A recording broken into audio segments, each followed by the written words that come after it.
Hey, this is Joe Lewis of Bonehead Weekly, and this week's review is a movie called The Night House. Now, this is kind of an HBO exclusive. I was looking it up. Turns out it came out in 2020.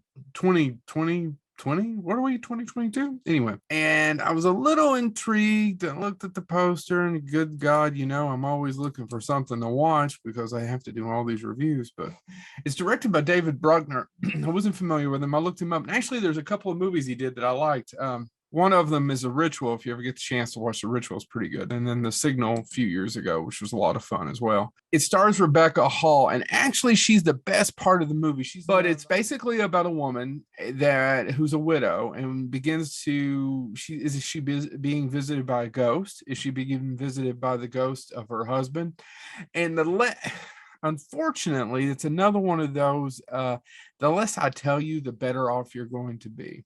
It's really well acted. I love the first of it. It just starts to unravel what happened to her husband. We start to figure out it. Well, I'll give you this part. It's a suicide, and we find out about 20 minutes or 10 minutes into the movie that it was a suicide. And she's a teacher, and he's built this house on the lake for them both that she doesn't particularly want to give up, but she knows she's eventually going to have to give up. She doesn't understand why he committed suicide.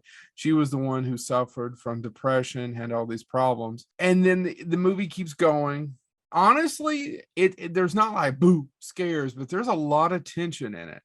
And I liked it. I found myself here on a Saturday night by myself going, doing this a little bit as it go about ready to hit the pause button. It's hard to call it scary as much as it's more of a thriller tension kind of thing. And it just kept building. And I was doing this. I really enjoyed it. And the acting's so good in it.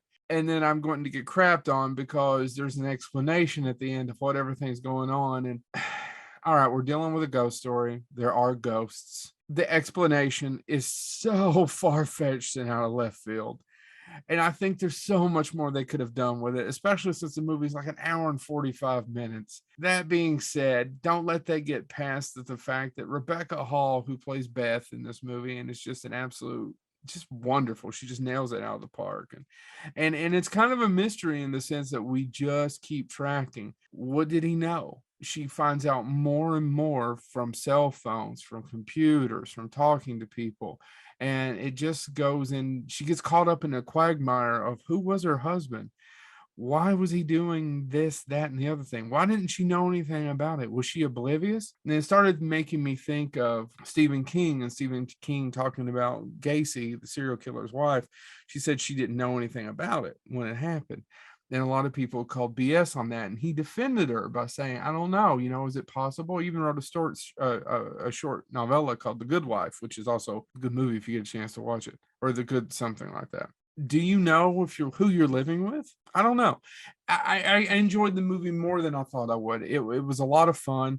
Definitely check out The Night House. It's on HBO Max. It's directed by David Bruckner. Like I said, he did a movie. If you ever saw The Signal, Signal's really good. Just check it out. In The Ritual a couple of years ago that was on Netflix. In fact, I think I reviewed it on here before. So check out The Night House. It's a creepy little movie. It's not a blood and guts. I haven't done one of those in a while. Maybe next week. But check out The Night House on HBO Max. I recommend it, especially for the performance of Rebecca Hall in it. Just a fantastic actress. This has been Joe Lewis of Bonehead Weekly.